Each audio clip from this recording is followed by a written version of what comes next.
What's up guys, Mr. Irrelevant is the term used for the player who is the final selection in each NFL draft. The term has become widely used by football fans and pundits over the years. The name seems harsh at first. You can interpret it as a way of saying this guy is going to be a nobody, hence he's irrelevant. While the whole Mr. Irrelevant thing is actually kind of nonsense. Several guys who were selected with the very last pick of the draft actually managed to have somewhat successful NFL careers. I'm Jason Biondo, and today we present the 10 greatest Mr. Irrelevants in NFL history. Don't forget to subscribe to TPS and put on your notifications because we post videos every single day. Every day's a new video. So, you know what to, just subscribe, you know what to do. Make sure to comment your video ideas down below. We'll be looking, and if we choose you, we'll give you a shout out in the video. So, you get a shout out. Speaking of that, a big shout out to Romax24245 for suggesting this video. Number 10, Ramsey Robinson. Robinson played 4 years of college at Alabama, but he never exactly stood out compared to the many other NFL greats to come out of the Crimson Tide program.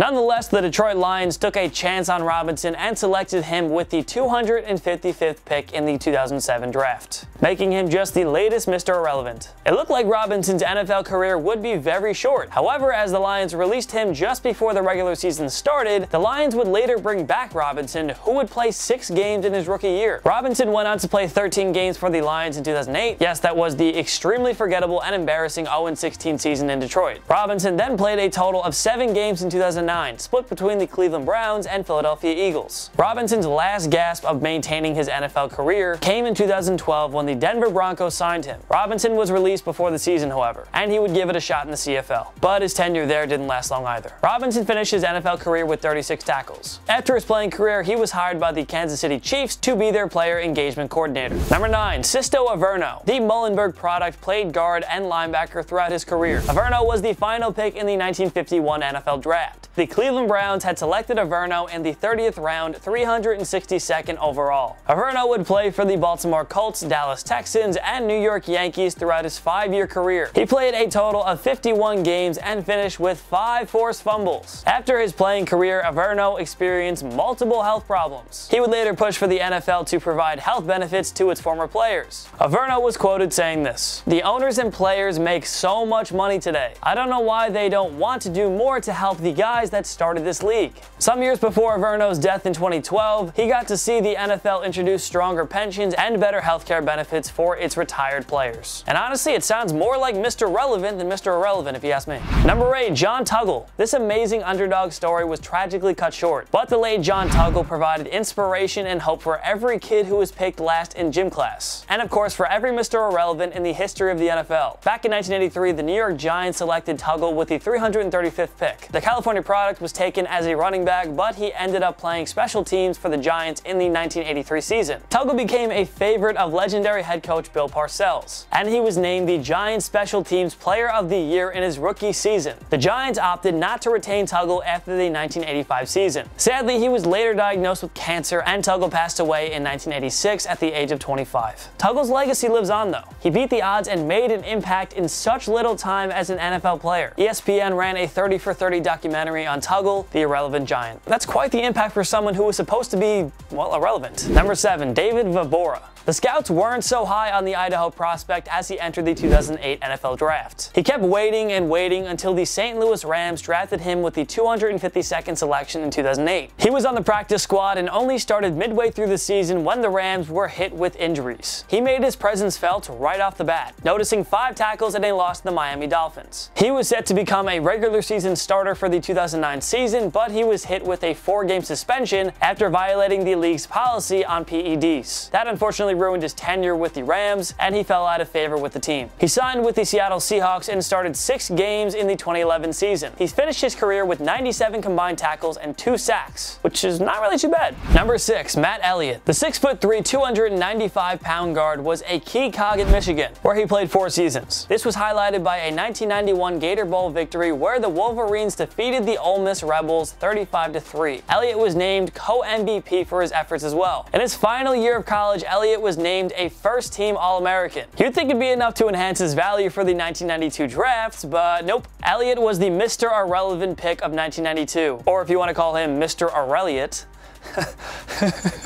He went 336 overall with the Washington Redskins. Elliott earned a starting job on the Redskins offensive line in his rookie season, but he was let go before the 1994 campaign began. After a year out of football, Elliott was given another chance by the Carolina Panthers, and he made the most of it. Elliott played various positions on the O-line and helped the Panthers reach the 1996 NFC Championship game in just their second season of existence. The Panthers' Cinderella run ended with a 30-13 loss to Brett Favre's Green Bay Packers at Lambeau Field. Elliott played one more season with the Panthers before retiring, but he was the NFL's ultimate Mr. Irrelevant at the time of his retirement. Before Elliott, no other Mr. Irrelevant pick had lasted longer in the NFL. His 4 seasons were the most ever for a last overall pick. That's really good. Good for him. Congrats, bro. Number 5, Stu Clarkson. Clarkson was a standout linebacker at Texas A&I, where he was named an All-American in 1938 and 39. The 6'2", 217-pound Clarkson was taken in the 22nd round, 200th overall by the Chicago Bears in 1942. Clarkson would surpass expectations and became a key part of Chicago's defense, where he played for 7 seasons. He was part of the Bears team that won the 1946 NFL Championship, where they defeated the New York Giants 24-14. Clarkson finished his career with 10 interceptions, 1 forced fumble, and 8 fumble recoveries. Clarkson also spent 3 years in the U.S. Army during his playing career. After playing his final season for the Bears in 1951, Clarkson would head to the CFL and play 2 seasons for the Winnipeg Blue Bombers. Sadly, Clarkson passed away from a heart attack at the age of 38 in 1957. After his untimely death, Clarkson was named to his alma mater's Hall of Fame and their Team of the Century. And this guy was really the final selection in a 22-round draft, and he went to the military and still lasted. Good for him. Number 4, Marty Moore. A star linebacker at Kentucky, Marty Moore led the Wildcats to a 1993 Peach Bowl appearance, but they fell to the Clemson Tigers 14-13. Moore would later head to the 1994 NFL Draft, but just when it looked like nobody was going to give him that chance to turn pro, he became Mr. Irrelevant. Moore was taken with the 222nd pick by the New England Patriots, and he carved out a pretty nice career for a guy that was treated as if he were totally irrelevant. Moore and the 96 Patriots reached Super Bowl 31, where they fell to the Green Bay Packers. This made Moore the first Mr. Irrelevant to play in the Super Bowl. In his final NFL season, Moore returned to the Patriots after a 1-year stop in Cleveland. The Pats upset the heavily favorited St. Louis Rams in Super Bowl 36, and Moore would retire as a Super Bowl champion. Moore finished his career with 110 solo tackles, 3 interceptions, 4 passes defended, and 2 forced fumbles. Good for you, Moore.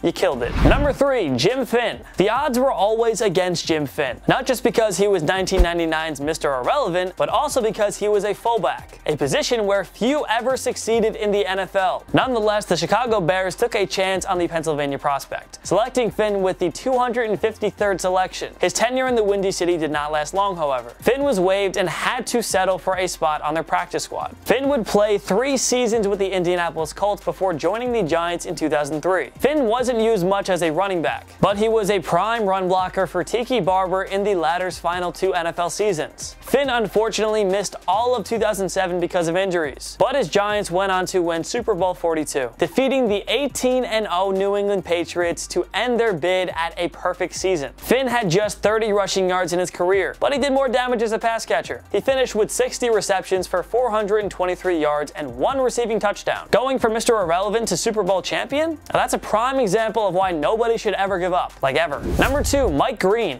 Well, Mike Green's tenure in the NFL didn't last super long, but he simply fared better than the average Mr. Irrelevant. The safety out of Northwestern State was taken by the Chicago Bears with the 254th selection, and Green became a pretty solid part of their defense for 6 years. Green recorded 100 solo tackles in the 2002 season, and recorded 5 passes defended. He had another productive season in 2004, registering 82 solo tackles, 9 passes defended, and 2 interceptions. Green was on the 2005 Bears team that won the NFC North, having allowed just 12.6 points per game, the fewest in the NFL that year. Green would play 1 season with the Seattle Seahawks and 1 campaign with the Washington Redskins. Green finished his career with 4 interceptions, 27 passes defended, and 343 solo tackles. That's how you prove everyone wrong, kids. Take notes. Number 1, Ryan Succop. The Carolina product was selected to the 2nd team All-SEC in 2006 and 7. Not a lot of people were impressed with him at the 2009 NFL Draft. He waited and waited and waited, and finally the Kansas City Chiefs took him with the 256th selection. And hey, he went from Mr. Irrelevant to one of the greatest final draft picks of all time. Take a look at his track record. He has been one of the NFL's most reliable kickers since coming into the league a decade ago. He made 86.2% of his field goal attempts in his 2009 rookie season, which is an NFL record. In 2017, he set another jaw-dropping record. He made 56 straight field goal attempts inside 50 yards. Through the 2018 season, his career field goal percentage was 83.630%, which placed him 26th all-time. Remember when he was the final draft pick in 2009? Yeah, good for you, man. You totally proved everyone wrong. And honestly, you're relevant. Which other Mr. Irrelevants should we have included on our list? Join me in the comment section below. Make sure to follow myself and TPS on social media. We post great content all the time. Subscribe to my YouTube channel. I post videos every single week and they're very entertaining. So if you want more of me, then you should go there. At least give it a look and see what you think. You should also subscribe to TPS because we post videos every single day. Every day is a new sports video. So if you want sports videos every day, subscribe. And if you don't, subscribe because you might think twice later. If you like this video, give it a like. It takes one click right down there. Smash that like button, do the whole thing, and you know what to do. Go for it. Of course, thank you so much for watching. I'm Jason Biondo. And my knee.